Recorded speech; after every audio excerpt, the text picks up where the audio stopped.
So now we are going to compare the Lord's Supper, now because you know the Lord's Supper now, and the Passover.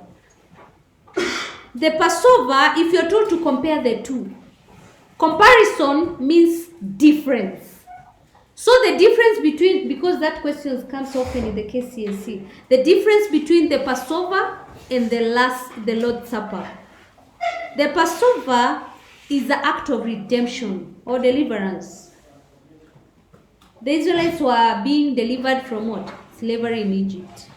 Whereas the Last Supper, it was showing deliverance of human beings from sin. They were being delivered by Jesus. When he will die, we'll learn about he'll die on the cross. That is deliverance of sin.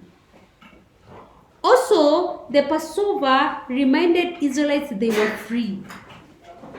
Whereas the Lord's Supper reminds Christians they've been forgiven their what? Their sins. The Passover was followed in the Old Covenant at Mount Sinai. Whereas the Lord's Supper is a new covenant. It's a new covenant. Also remember that the items for celebrating the Passover are different from the cup, because remember in the Lord's Supper we have the wine and the what? The bread. But during the Passover, remember they were supposed to slaughter what? What were they supposed to slaughter? A lamb, yes? And they were supposed to eat it roasted whole, right? Yes. So you